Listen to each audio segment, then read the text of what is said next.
Yeah. Make the change, rearrange, and life seems strange, but you gotta keep your aim, stay focused on the game. Don't quit. What do you do to keep yourself empowered? Because I see you leading a lot of people. You're putting together a lot of programs. You have a lot of ideas, and you have a lot of domain knowledge in the various areas. So I know you have a wide capacity, but how do you keep yourself empowered to keep going? Because that's super important. Because I notice the wrongs every day, like I have colleagues that are not feeling good, I have people in my network that like have burnt out since I started to write about burnout, like when it happened to me. I see daily like companies that are like focusing maybe on technology first, process second, and people last. And I know that it's not the way, and if you sit down and you think and analyze like these kind of things, like whatever you look at, but you see that, oh, this cannot be correct, usually the answer is quite easy. When I say people first, the answer to that question is so simple. As long as people are using, loving or hating our products, what should matter to a company most is these people. As long as it's people that put their heart into doing this product for these people, what should matter the most is these people. We are still not replaced by robots and AI making awesome products, actually. It's still people. Mm-hmm. And when I see that so logical thing, for me, it's like, why are not more companies or people understanding this? Like when they talk to me about digital transformation or whatever expression they use, and for me, it's very simple. Like we're going in a paradigm shift of business and work. Through COVID, actually, has started. It has catapulted that kind of change where we can work everywhere. Mm-hmm. And then you see that, okay, people will work from home. How do we solve culture? How do we solve? And this is a fact. When people are experiencing this problem together, they bond more, actually. And this is what happened in many companies that not so many are talking about. We felt aligned in these turbulent times that were experienced. Yeah. And in these moments, if you truly understand the spirit of what I'm saying, is in this moment that you can form a culture that is like amazing, and you can go beyond anything once you're done. And the thing with culture, why that is so important. It doesn't matter how much money you have in the bank, to pay people or whatever. If people do not believe, you will not grow. Like, you will grow to a certain amount, but you will not go beyond good to great. You can't go to amazing. To go to amazing, everybody must have that feeling in the company, because it will materialize in the product that you do. It will materialize in the relations you create as a company towards society and others. How have you guys managed to keep, like you said there, everyone's pulled together and shown obviously stepped up in that sense of working from home and during this pandemic. So how have you guys managed to keep together through this time, obviously remotely, through this? I think it's not an easy task for a leader to ask the difficult question, but I think it's needed. They need to call people and ask them, like, how are you feeling? And I respect so much the leader that have to have this kind of talks with people, because somebody maybe lost their father, or maybe they lost somebody they loved, and they need to talk. And you as a leader, you have that obligation. It's up to you. It's up to nobody. Nobody will else take that call with your colleague. And I think we like the top leader management need to support all the leaders in the organization to take that step into humanization, to be there for their colleagues and have these talks, And this is something leaders tell me, that they have more time now to talk to people than before, because they don't need to sit in meetings so much as before. No, definitely, that's true. I don't know. I get emotional when I talk about this, but the reason that I write about all this stuff is that I realize it's not only us. A lot of companies, I think, are going through a beautiful journey of healing, a beautiful journey of coming together as colleagues, as humans. I think a lot of people will find something beautiful from this horrible ride. I truly believe that. And I'm this kind of guy that tries to see everything. I try. People think sometimes I'm not listening, but I'm not only listening. I'm also actually analyzing. So I try to hang around everything that is happening to try to grasp, the nuggets, the gold coins that we can take with us to the next journey, because people are so good at forgetting. So what will happen now is that some beautiful potentials for the company to go from not only good to go to amazing. I'm talking like beyond Jim Collins. You're going from great to amazing. Yeah. And the only thing you can achieve that is the thing called we. You create this kind of culture that is stronger than anything. It's like people that are there, they're willing to walk through like heaven and hell, to achieve the missions that you set. That is for me going to amazing level, And what will happen is that people will experience this moment of unity now, when everybody's suffering, because they come together, like now we need to be a family. Everybody stops fighting, and then the pandemic is over, and then they forget about that, and they go back to where they were before. So what I'm telling everybody now, when like they're asking me about the thing like that is happening now, I'm saying like, note down the nuggets, the gold coins that you have now. Write them down. Write down your story that is happening right now, because you need to bring it to the future. Do not forget what you got in advantage from this situation. Yeah. Nice. I think it was something I did recently with my team was obviously in the first lockdown. I think the first month was like, it's something new. The team was quite excited by the fact that we are able to work from home, even though it was difficult times. But as like you said, the months grew. Obviously, we grew to the second month and the third month. You could see people started to sort of go inside themselves and weren't as regularly catching up or things like that. And that was something that I wanted to preempt and stop, obviously, for this one. Hopefully, this lockdown hopefully is just a month long. So I opened it up to the guys and provided a questionnaire where they can suggest their ideas. And the amount of creative ideas that came through that and that we've started to implement on a Monday, we have an hour-long chat. Well, I'm missing that chat at the moment where we can talk about the football and everything. The Wednesday is a bit more focused around training and development. And then the Friday, we have football quizzes or a pub quiz for an hour where we all have a couple of drinks or whatever.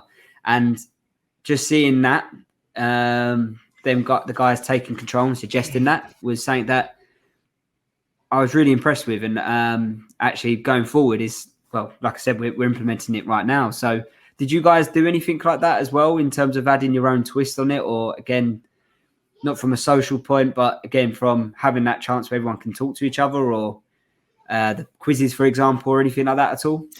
Yeah, we had something, but I really liked what you said, because this is what I'm talking about, that a positivity is not only about having fun, it's a mindset that, okay, we hit the fan, like it is what it is. We know nobody likes it, and we know, like, Pele, you're not feeling good, but okay, let's come together and do something about it. And that's, for me, what defines great leadership. You should not panic. You should. It's up to you now to make this straight. And if, as you did, because that is what they need. People need guidance. People need they need a moral support. Like they need a hug. They need all these kind of things. So that's why I'm saying that micromanagement or hierarchical negative style never will work. Positive hierarchy, I truly believe in that. Hierarchy is actually not something bad. Military has a lot of hierarchy that works really good. Like a soldier that goes to war, he knows why he goes there, and he knows, like, he has the like why. He don't think about it, and he knows that everybody there in the field is his brother and sister. Now that's a feeling that companies need more of, brother and sister, not like company politics or this. You understand what I'm saying? Like, we need like to have this camaraderie, like, because the work is such a big part of our life. No, definitely. How did you identify with that environment and sort of that culture where it was quite fresh, really? In the beginning, it's more like I need to understand like how are things and why. For me, I'm always looking for the whys and the how and like who, when.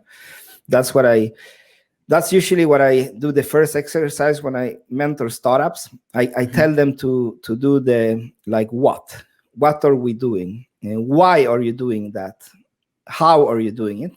Who is doing it and when? That's like the basic thing, So now when I enter a new organization, I try to grasp the what, the why, the how, like within digital, like why are they doing this way? Why do they have a design system this way? Why do they have the API this way? Why do they have I'm a curious guy, so I want to know everything. And then I look at the culture and I try to figure out, like, do they actively work with culture?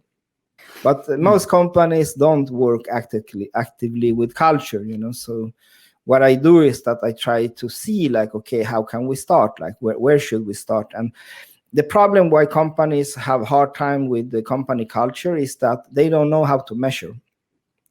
That's one of the biggest problem I have, like, from my analysis with my research, is that they don't grasp it. Like, if you ask a top leader, what is company culture? One of them will say party and balloons. I'm sure about it in any company, but party and balloons. They think it's like after work and playing Kahoot, or I don't know, like social stuff,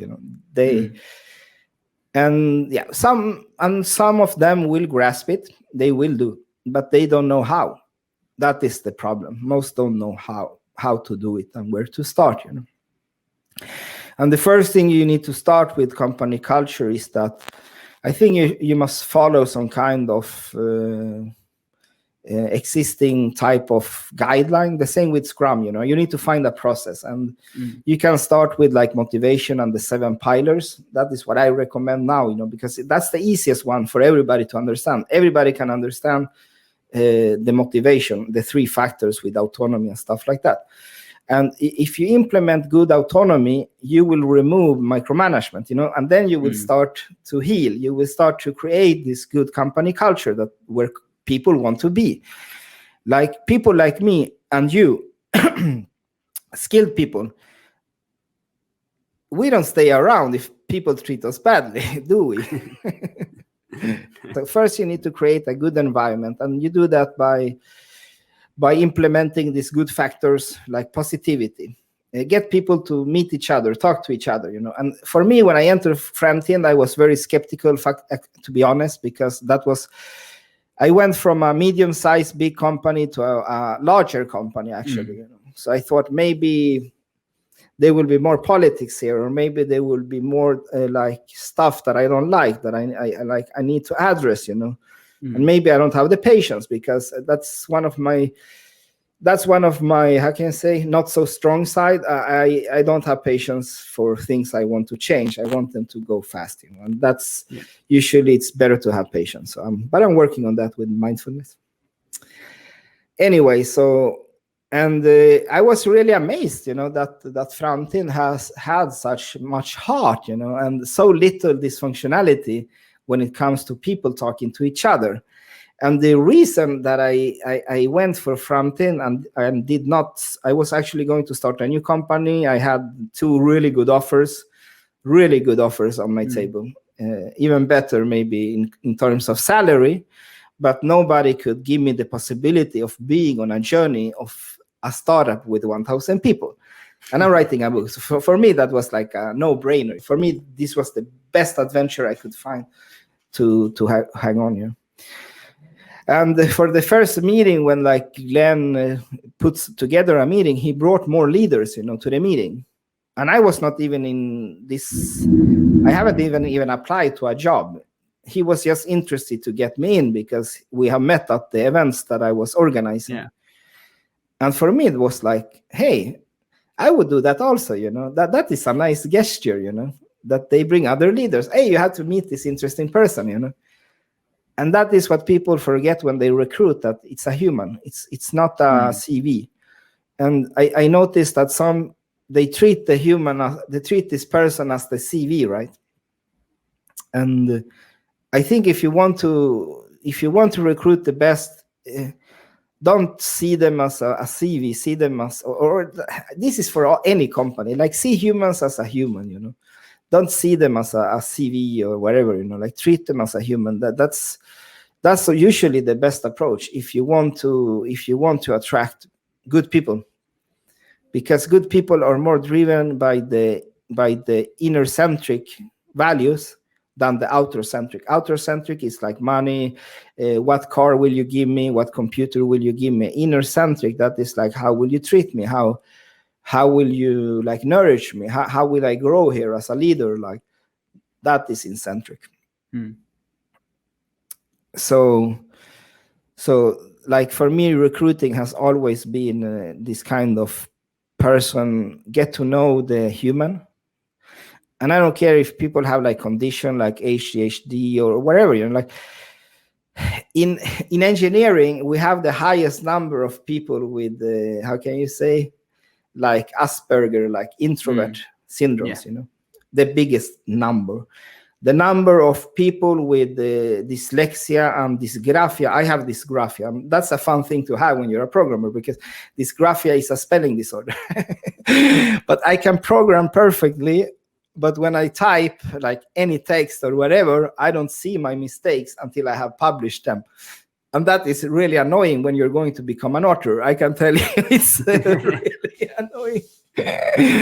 Anyways, so I have concluded that any kind of condition, either you're like bipolar or ADHD or whatever that you have, is part of humanity. Like if you believe in God or whoever you believe in, anxiety, depression, everything that we get as humans is part of us. We need to accept humans. And I truly believe that we need to humanize leadership and humanize the workplace. And because the numbers from the research of leaders experience stress and anxiety are very high. Like go to Karolinska, look at the research, and there are big numbers, and people are burning out. And if the top leader in the company is a Superman, then how can the project manager that is in the brink of burnout ask for help? So. Yeah, so well-being and company culture goes hand in hand. You can't have good well-being with good culture. You can't have good culture without good. And that is something new. That is something that I'm writing about now, actually. The correlation between company culture and well-being. That's my main topic of research right now that I'm writing in the book. I really love that correlation because it's so clear. It's so clear. Make the change, rearrange, and life seems strange, but you gotta keep your aim, stay focused on the game, don't quit. Quitters never win, winning all begins when you begin to believe in yourself again. Yeah, ready, fire, aim, gotta get that. Negativity in my life, gotta get that. Positivity tastes sweet like a Kit Kat. Unity in the communities, how we get that change. Rearrange your thoughts and your patterns, man. You can change anytime, you just need a plan. If you fail to plan, then you plan to fail. If you make a plan, then your boat will sail. All across the seas of life, I need the light to keep leading me tonight.